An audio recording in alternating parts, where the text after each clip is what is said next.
Hello everyone, welcome. JEE exams are upcoming and I am here to give you a 1 month strategy plan to revise or start a fresh preparation for the exam. Now for the people that have been preparing already, आप लोगों को तो JEE के patterns, questions, weightages सब पता है और आप लोगों ने अभी तक मोस्ट लाइकली सिलेबस खत्म भी कर लिया होगा, but it never hurts to revise it all together once, right? तो लास्ट का 1 महीना रखिएगा ताकि आप लोग पूरा ही जीरो से लेके एंड तक का सिलेबस एक बार रिवाइज कर पाए while stressing on the important sections. और जिन लोगों ने अभी तक बोर्ड का प्रिपरेशन लिया है, they are wanting to have a go at JEE exams, उनके लिए ये वीडियो इंपॉर्टेंट है बिकॉज आपको board exam style of preparation से जेई स्टाइल में स्विच करना है। और आप थोड़ा सा प्रिपरेशन लेके भी जाएंगे तो you will B miles ahead of the people that have not prepared at all, right? ये एक परसेंटेजेस का गेम है। जितना आप ऊपर की तरफ रैंक करेंगे उतना आपको एक अच्छा सीट मिलने का चांसेस ज़्यादा मिलेगा, ठीक है? सो बिना प्रिपरेशन जाना नहीं है, थोड़ा सा प्रिपरेशन लेके भी जाएंगे, you will be quite ahead in the competition. Of course you cannot aim for the top ranks unless you are a genius, but थोड़ा सा प्रिपरेशन लेके अगर आपका रैंक बूस्ट हो जाए then it is quite good. Alright, चलिए before we move on to the nitty gritty of the syllabus, मैं आपको जनरल कुछ चीज़ें बता देता हूँ from my experience of teaching students all these years. आप लोगों को हमेशा एग्जाम स्टाइल में ही पढ़ना चाहिए। अगर आप जेई एग्जाम के लिए पढ़ रहे हैं देन प्लीज़ बोर्ड एग्जाम्स की किताब को अब साइड कर दीजिए, वहाँ का थ्योरी आप समझ चुके हैं। अब आपको क्वेश्चंस और उनके पैटर्न समझने हैं, बिकॉज अगर आपने क्वेश्चन पैटर्न ही नहीं देखा है तो आप लोग एग्जाम में उसको पहली बार देखेंगे, उसके साथ यूज टू होने में थोड़ा सा टाइम लगेगा and that time will get wasted. और जिन लोगों ने ऑलरेडी जेई का प्रिपरेशन लिया है, आप लोगों ने बहुत सारे एमसीक्यूज किए होंगे और बहुत सारे क्वेश्चंस आपके दिमाग में है, बट जब आप प्रिपरेशन का चैप्टर क्लोज करके सिर्फ मॉक टेस्ट्स और स्पेसिफिक सेक्शंस पे ज़्यादा जोर डालेंगे, उस टाइम आप लोगों के दिमाग में वही जो लेटेस्ट और स्पेसिफिक सेक्शंस का मैं नाम लूँगा उसी का ज़्यादा जोर होगा, क्योंकि they are of higher weightage. तो आप लोगों के चांसेस ऑफ सक्सेस उस हायर वेटेज वाले सेक्शन में बढ़ जाएगा। अब हायर वेटेज में चांसेस ऑफ सक्सेस अगर बढ़ गया देन आप चाहें तो कुछ लोअर वेटेज वाले सेक्शंस को उतना बारीकी से प्रिपेयर ना भी कर सकते। हाँ, अगर आपके स्ट्रेंथ्स में आ गया तो आपने कर दिया, बट अगर नहीं आया then you would better focus on the strengths, because numbers का गेम है, राइट? आप जितना करेक्ट करेंगे उतना ज़्यादा चांसेस आएंगे। Alright, so with that being said, of course ऐसा नहीं है कि आप लोग सिर्फ पढ़ते ही जाएंगे, आप लोगों को ऑब्वियसली मॉक टेस्ट भी देना है। एंड जो भी आपको हेल्प चाहिए I will give you a number, you can contact us there and we will get in touch with you. Alright, चलिए सिलेबस के मेन पार्ट्स एक बार देख लेते हैं। नाउ यहाँ पे आप लोगों को जो मैं बताने वाला हूँ I will distribute into 3 sections. Maths वाले सेक्शन में देखिए बहुत ज़्यादा इंपॉर्टेंट सेक्शन आता है कैलकुलस वाला। ऑब्वियसली कैलकुलस वाले सेक्शन में आप लोगों को हर एक चैप्टर को अलग से नहीं पढ़ना है, आपको प्रॉब्लम्स मिला जुला के करने हैं, राइट? लिमिट्स का प्रॉब्लम अलग, डेरिवेटिव्स का प्रॉब्लम अलग, इंटीग्रेशन प्रॉब्लम अलग नहीं, ये बोर्ड एग्जाम्स में चलता है। जेई एग्जाम्स में सारे प्रॉब्लम्स मिला के एकदम खिचड़ी बना के आपको देगा। तो कैलकुलस वाला सेक्शन बहुत इंपॉर्टेंट है। एल्जेब्रा, एल्जेब्रा में देखिए complex numbers, quadratic equations, sequences, ये इंपॉर्टेंट है। मैट्रिसेस एंड डिटर्मिनेंट्स, ये बेसिकली मिक्स करके आता है, कभी कभी ये वाला एल्जेब्रा वाला सेक्शन कैलकुलस में चला जाता है, कैलकुलस वाला सेक्शन एल्जेब्रा में आ जाता है, स्पेशली क्वाड्रेटिक इक्वेशंस वाला सेक्शन, ठीक है? यहाँ पे फंक्शंस के साथ बहुत सारा रिलेशंस बनता है और सीक्वेंसेस एंड सीरीज, यूजुअली इसमें कोई मिक्सचर दिखता नहीं है, बट इंटीग्रेशन और डिफरेंशिएशन के साथ कभी कभी जियोमेट्रिक सीरीज मिला देता है। कोऑर्डिनेट जियोमेट्री एक अलग ही सेक्शन है जहाँ पे आपको 2D जियोमेट्री और 3D जियोमेट्री दोनों में ही देखना होगा। स्पेशली कोऑर्डिनेट जियोमेट्री से आप लोगों को ग्राफ ड्राइंग बहुत इंपॉर्टेंट है।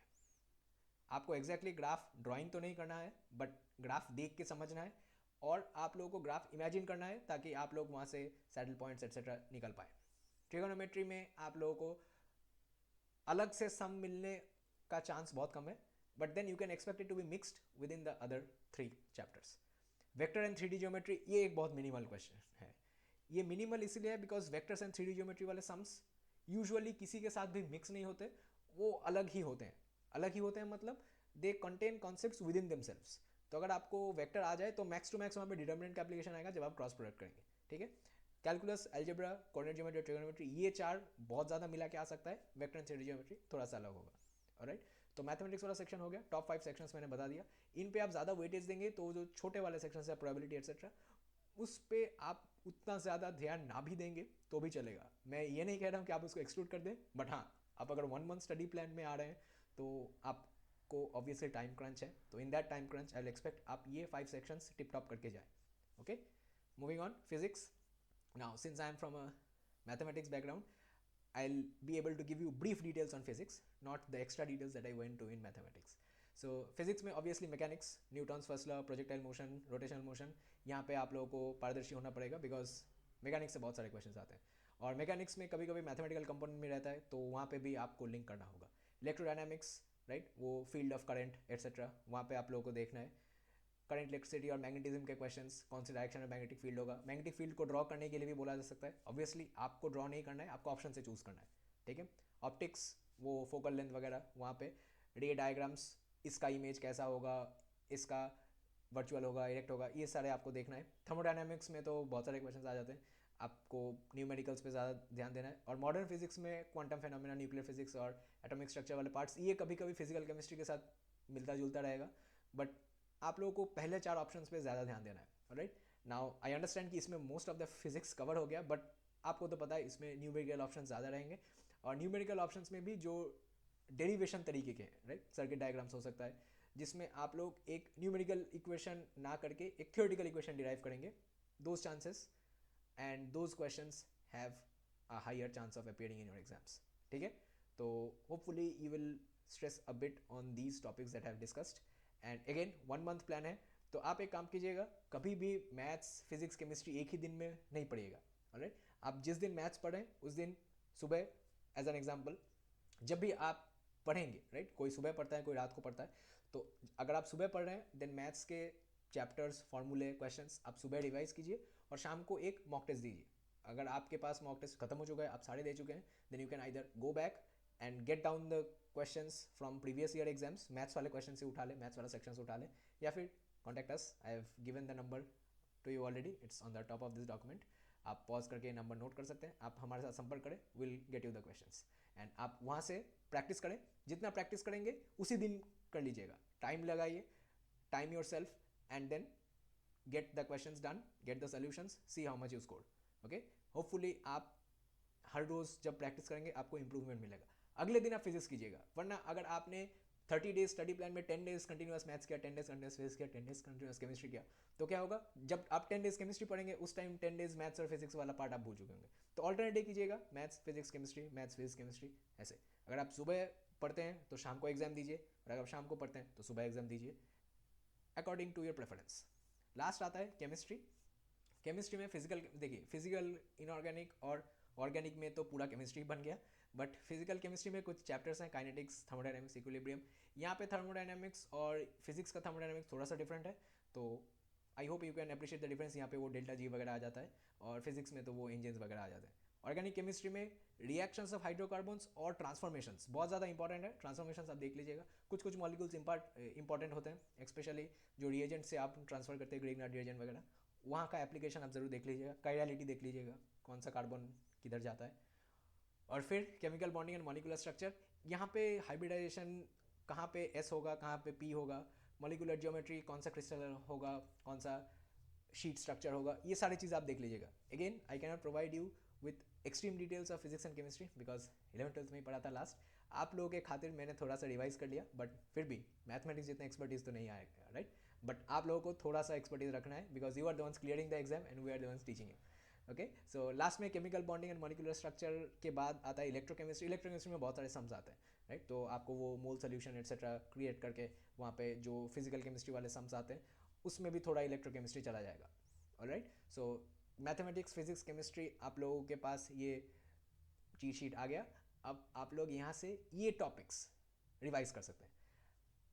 जिन लोगों ने ऑलरेडी काफ़ी सारा प्रिपरेशन कर लिया है, आप इन पे ज़्यादा स्ट्रेस दीजिए, आप इंश्योर कीजिए कि इन 5 सेक्शंस के आपके कोई क्वेश्चंस मिस नहीं होने चाहिए। Anything you do beyond that is considered a bonus, but क्योंकि आप लोगों ने ऑलरेडी प्रैक्टिस कर लिया होगा, therefore you all can focus more on getting the time right. आपको ये 5 क्वेश्चंस, ये 5 सेक्शंस तो करने ही हैं, बट जो सारे क्वेश्चंस आने वाले हैं वो एग्जैक्ट टाइम में भी करने हैं। In fact try to do it in a bit less time. अगर आप 80% क्वेश्चंस कर रहे हैं तो आप 90% टाइम में कीजिए।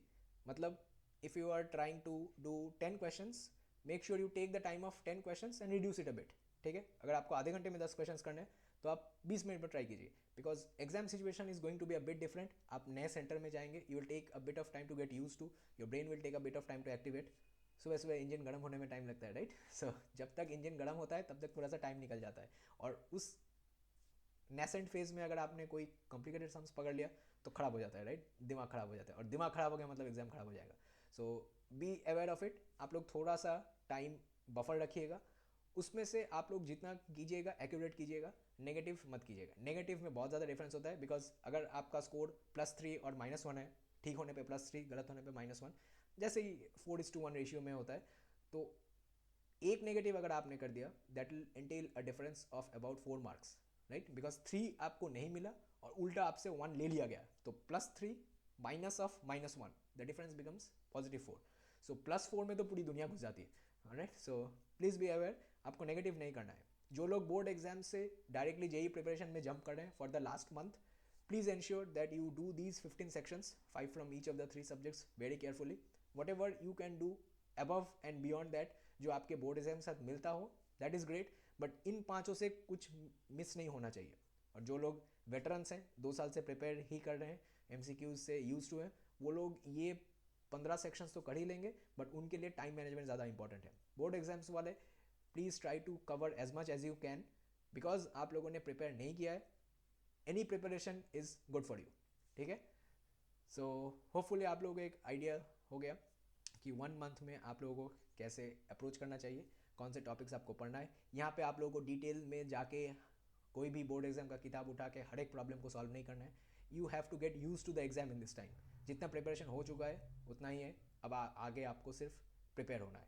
ठीक है? And in this trouble time, if you need any help, do not hesitate to contact the number that I have given above the section. आप हमारे साथ संपर्क कीजिए. If you need any mock test, if you need any help revising, we are there. And with that, I'll end the video. All the best for your exams, and hopefully you'll all do well and make us proud. Bye. Take care.